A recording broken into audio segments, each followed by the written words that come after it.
Hillary Clinton if they deleted the emails to the POTUS, President of the United States, and that would mean that that's obstruction of justice, because those were under subpoena.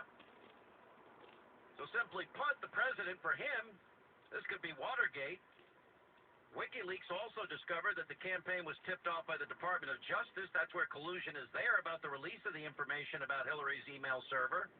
We also have the Hillary campaign getting a heads up from the State Department about when the emails related to her would be released. Well, they have no right to give that information to her campaign. Department of Justice, the State Department, the White House. WikiLeaks also uncovered more about the inner workings of the Clinton Foundation. I mentioned as we were going to break, Chelsea raised questions about the corruption, the pay-to-play.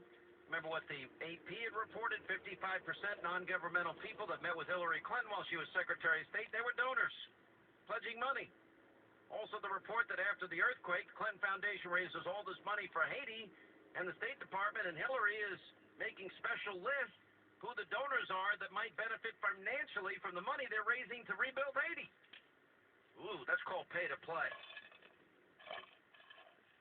You know, and then you've got the New York Post editorial board calling this the most damning Clinton Foundation story yet. The Clinton Foundation denies it happened, but now we got the emails that show it's true. And you got the blatant hypocrisy of Hillary Clinton and her campaign. Donald Trump's a racist and a sexist and a xenophobe and referring to supporters of basket of deplorables, irredeemable rednecks like Bill Clinton said. Well, then they released emails showing that her campaign attacked and mocked Catholics and evangelicals, and John Podesta talked about fomenting a revolution in the Catholic Church, injecting their progressive values, and one email, Podesta talks about, those needy Latinos. One simple call, we can make them go away. They're pretty stupid. One call will make it go away. Pretty sick stuff. Pretty racist stuff. Then there's also the issue of the mainstream media. Didn't I say in 2008 journalism is dead? Well, back then the press refused to vet Obama.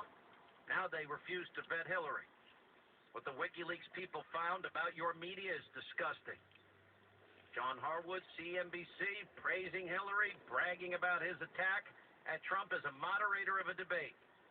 New York Times reporter literally telling the Clinton campaign they can edit out what they want. Boston Globe launching an effort to try and boost up Hillary Clinton while she was battling Bernie Sanders.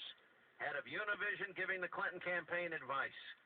You got MSNBC anchors taking exact questions when they interview Hillary. The Clinton campaign bragged that every single interview is for her. Donna Brazile, working for CNN, sharing the exact question with the Clinton campaign before a town hall. You know, all the revelations about Hillary and her campaign feel about you, the American people. They don't like to use the word everyday Americans. They don't like that.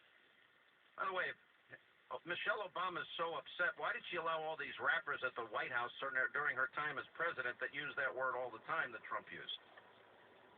Unbelievable. Hillary Clinton poll testing to smear Obama as a Muslim. Wonder if Donald Trump did that. What would happen there? Then you got NBC and timing the release of the Access Hollywood Billy Bush tape, Donald Trump tape. Then we've got some of the emails, you know, pondering whether or not they can move forward with Obama's cocaine use.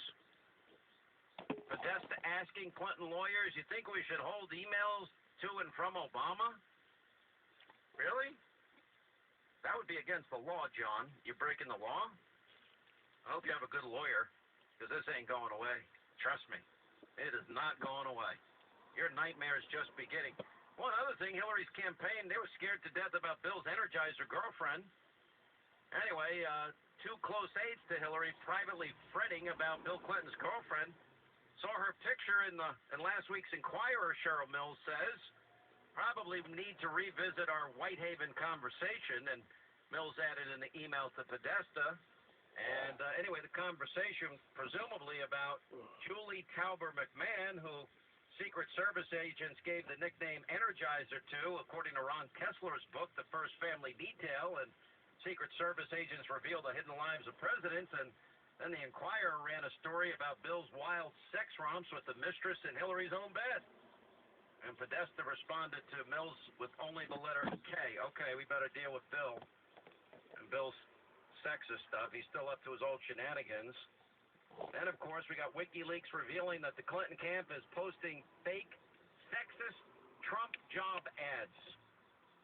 In other words, they plotted to create fake ads to create an image with you, to lie about you. Lie to you, the American people. It's unbelievable.